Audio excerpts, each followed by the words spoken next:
Welcome back, warrior. Welcome back. Okay, here we go. We are on Alma chapter 55. With my crooked glasses that don't have a frame right there, but only on this side. We're going a little quick today. All right. Chapter 55. Moroni refuses to exchange prisoners. The Lamanite guards are enticed to become drunk, and the Nephite prisoners are freed. The city of Gid is taken without bloodshed. What's up? Something is going down, and we need to find out what it is. All right. Here we go. Alma chapter 55. Oh, how many verses is this one? Let's check. Okay, it looks like it's 35 verses. It's a little bit more than I like. My sweet spot is around that 25 verses, but you know, it's fine. We're going to read it anyway. All right. Says, verse 1. Now it came to pass when Moroni, is it fuzzy? Does it look fuzzy? I think that's a little bit better for real. Okay. So now it came to pass when Moroni had received this epistle, he was more angry because he knew that Amram had a perfect knowledge of his fraud. Yea, he knew that Amram knew that it was not a just cause that had caused him to wage a war against the people of Nephi. Isn't that true? It's like, you know better, right? I mean, it's possible that he has deceived himself so much, kind of like how I deceived myself, but we deep down I knew what was up, right? I guess, because something told me to figure out what was wrong. Anyway, excuse me. Okay, verse 2. And he said, Behold, I will not exchange prisoners with Amram, save he will withdraw his purpose, as I have stated in my epistle. For I will not grant unto him that he should have any more power than what he hath got. Behold, I know the place where the Lamanites do guard my people, whom they have taken prisoners. And as Amram would not grant unto me mine epistle, behold, I will give unto him according to my words. Yea, I will seek death among them until they shall sue for peace. Okay, Moroni. He's keeping his word, right? Also, I love that he said that he knew where the prisoners were. Why? Because they're in the cities that Moroni helped to build and helped plan and create, right? So that is like a cool advantage that they have. And let's see, Moroni was even more angry because he knew that Amram had a perfect knowledge of his fraud. Moroni decided to withdraw his offer to exchange prisoners because he did not want to give Amram any more soldiers, and give him more power. So he came up with a different plan. Here we go. We're going to read this plan. And now it came to pass that when Moroni had said these words, he caused that a search be made among his men, and perhaps he might find a man who was a descendant of Laman among them. And it came to pass that they found one whose name was Laman, and he was one of the servants of the king who was murdered by Amalickiah. Now Moroni caused that Laman and a small number of his men should go forth unto the guards who were over the Nephites. Now the Nephites were guarded in the city of Gid. Therefore Moroni appointed Laman and caused that a small number of men should go with him. And when it was evening, Laman went to the guards who were over the Nephites. And behold, they saw him coming, and they hailed him. But he said unto them, Fear not. Behold, I am a Lamanite. Behold, we have escaped from the Nephites, and they sleep. And behold, we have taken of their wine and brought with us. Now when the Lamanites heard these words, they received him with joy. And they said unto him, Give us of your wine, that we may drink. We are glad that ye have thus taken wine with you, for we are weary. But Laman said unto them, Let us keep of our wine till we go against the Nephites to battle. But this saying only made them more desirous to drink of the wine. They knew exactly what to say. For said they, We are weary, therefore let us take of the wine, and by and by we shall receive wine for our rations, which will strengthen us to go against the Nephites. Yeah, because wine, when in the history of wine has that ever strengthened us or strengthened anyone? And Laman said unto them, You may do according to your desires. Like, sure, okay then, let's do it. And it came to pass that they did take of the wine freely, and it was pleasant to their taste. Therefore they took of it more freely, and it was strong, having been prepared in its strength. And it came to pass they did drink and were merry, and by they were all drunken. And now when Laman and his men saw that they were all drunken and were in a deep sleep, they returned to Moroni and told him all things that had happened.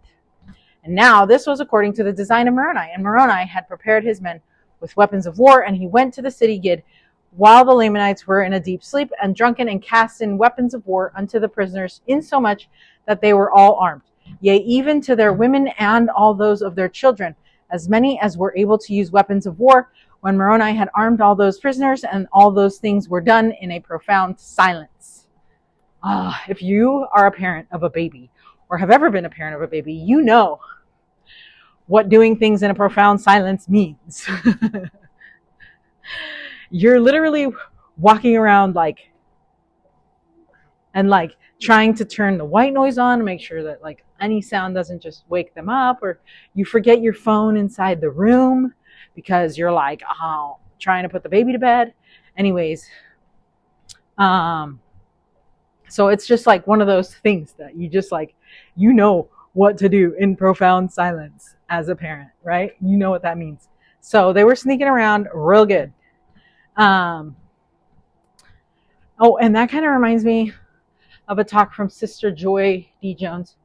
I think it's Sister Joy. Anyway, she talked about how there were some men who were trained in battle, or trained for battle by their commander, and the men of the group didn't love this commander guy, the one in charge, who was training them, and they didn't like his trainer, and because his trainer would make him do hard things, and one of the hard things he made him do is lay on the ground super still, not make a sound for hours. They would do that anyway, and the men were just this is pointless, I don't know, all these things, right? And just frustrated that they had to do this, and they hated him until the moment that came during an actual war on the battlefield.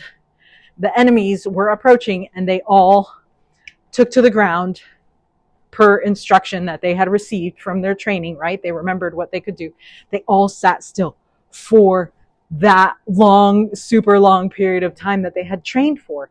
And then in that moment, she says that the trainer was no longer hated, but the soldiers had a deep love and appreciation for that person who was training them. And I think it's so true. Sister Jones was saying that about primary kids and children in general, and how us parents, we teach them, and it's hard because we teach them hard things, and we want them to do all these things to have a testimony and work hard and do chores and all these things, but they don't appreciate it when they're doing it, but then later they will appreciate all the things that we did, as when they were children, because they will see the benefit of it, because they'll use it in their daily life. And so I really like that story. Anyway, it really doesn't have a bunch to do, except for, I guess it is a war tactic and stuff. So, but I just remembered it and thought, our efforts as parents do not go unused, right? The Lord will consecrate our efforts to our children's gain later on, even if we don't see it, or they don't see it in their youth. Okay, verse 19. But behold, this was not the desire of Moroni. He did not delight in murder or bloodshed, but he delighted in the saving of his people from destruction. For this cause, he might not bring upon him injustice. Okay, sorry, I need to reread that because I got a text and I was reading the text and not this. Okay, verse 19. But behold, this was not the desire of Moroni. He did not delight in murder or bloodshed, but he delighted in the saving of his people from destruction. And for this cause, he might not bring upon him injustice. He would not fall upon the Lamanites and destroy them in their drunkenness. But he had obtained his desires, for he had armed those prisoners of the Nephites who were within the wall of the city, and had given them power to gain possessions of those parts which were within the walls. And then he caused the men who were with him to withdraw a pace from them and surround the armies of the Lamanites. Now behold, this was done in the nighttime, so that when the Lamanites awoke in the morning, they beheld that they were surrounded by the Nephites without, and that their prisoners were armed within. And thus they saw that the Nephites had power over them, and in these circumstances they found that it was not expedient that they should fight with the Nephites. Therefore their chief captains demanded their weapons of war, and they brought them forth and cast them to the feet of the Nephites, pleading for mercy. Love that so much. Now behold, this was the desire of Moroni. He took them prisoners of war and took possession of the city, and caused that all the prisoners should be liberated who were Nephites, and they did join the army of Moroni, and were a great strength to his army. So these were Nephite prisoners of war were liberated now. So when the Lamanite guards awoke, they found that the prisoners they were guarding were armed, and they also saw Moroni's army was surrounding them. So of course they pled for mercy, right? Moroni has now obtained every Nephite prisoner within that city, while also giving up a Lamanite prisoner and gaining many more prisoners. While not giving up a Lamanite prisoner, but gaining more prisoners. Therefore, Moroni's army has just been strengthened, and Ammon's army has just been weakened. Moroni also has regained another Nephite city with no bloodshed, which is totally great, right? Like, we don't have to die for people's selfish, prideful desires, right? Like it just doesn't make sense. The Lamanite prisoners were taken to the city Bountiful, where all of the prisoners were kept, and that city was guarded with an exceedingly strong force. Just imagine how protected these cities must have become over time, and imagine what they had learned. Imagine how serious they took building those fortifications. This was a turning point in the war. The Nephites had gained 2 of the 7 cities back, the city of Gid and the city of Mulek. The Lamanites went to all sorts of efforts to again gain the advantage, but their efforts were all frustrated. In verse 27, all of their intrigues or complicated plots or schemes to bust out the Lamanite prisoners were all useless. They tried surrounding the Nephites at night, but it only turned into more prisoners being captured. They also tried to poison the Nephites with wine, but the Nephites would first test the wine by giving it to the Lamanite prisoners to drink. Okay, so we're just going to keep reading verse 24 to 35. Okay, so now behold, this was the desire of Moroni. Oh, we did read that. Okay, verse 25. And it came to pass that he did cause the Lamanites, whom he had taken prisoners, that they should commence a labor in strengthening the fortifications round about the city Gid. And it came to pass that when he had fortified the city Gid according to his desires, he caused that his prisoners should be taken to the city Bountiful, and he also guarded that city with an exceedingly strong force. And it came to pass that they did, notwithstanding all the intrigues of the Lamanites, keep and protect all the prisoners whom they had taken, and also maintain all the ground and the advantage which they had retaken. And it came to pass that the Nephites began again to be victorious and to reclaim their rights and their privileges. Many times did the Lamanites attempt to encircle them about by night, but in these attempts they did lose many prisoners. And many times did they attempt to administer of their wine to the Nephites, that they might destroy them with poison or with drunkenness. But behold, the Nephites were not slow to remember the Lord their God in this their time of affliction. They could not be taken in their snares, yea, they would not partake of their wine, save they had first given to some of the Lamanite prisoners. That's so smart. And they were thus cautious that no poison should be administered among them, for if their wine would poison a Lamanite, it would also poison a Nephite. And thus they did try all their liquors. And now it came to pass that it was expedient for Moroni to make preparations to attack the city of Morianton. For behold, the Lamanites had by their labors fortified the city Morianton until it had become an exceeding stronghold. And they were, They were gonna attack the city of Morianton. Okay, and they were continually bringing new forces into that city and also new supplies of provisions. So the Lamanites were making it really strong there. And thus ended the 29th year of the reign of the judges over the people of Nephi. Okay, so there's a quote over here that prophets have spoken of our need to be alert and avoid Satan's snares. Elder Bednar compared Satan's deceptions to a cheetah who uses strategy to sneak up and attack its prey. Okay, here's the quote. Quote, for a topi, a type of antelope, a brief moment of carelessness or inattentiveness could invite a swift attack from a cheetah. Likewise, spiritual complacency and casualness make us vulnerable to the advances of the adversary. Spiritual thoughtlessness invites great danger into our lives. Constant vigilance is required to counteract complacency and casualness. To be vigilant is the state or action of keeping careful watch for possible danger or difficulties. And keeping watch denotes the act of staying awake to guard and protect. Spiritually speaking, we need to stay awake and be alert to the promptings of the Holy Ghost and the signals that come from the Lord's watchmen on the towers. Focusing our lives in and on the Savior and his gospel enables us to overcome the tendency of the natural man to be spiritually snoozy and lazy.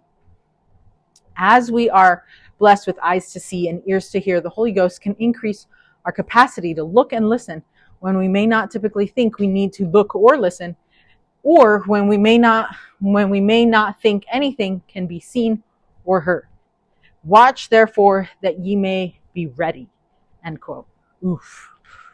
Elder David A. Bednar, October 2019 General Conference. Actually, I love that talk. It was that him and his wife had just recently gone to Africa, I think, and they love learning life lessons from African animals and their strategies. I thought that was awesome. Okay, let's see if there's a read it, live it for these really quick. Okay, nope, no read it, live it. So this is just a question that we have from Redhead and Hostess. How can we be spiritually awake and increase our capacity to look and listen? Love it. Okay, Alma, until Alma chapter 56. Stay strong, warrior.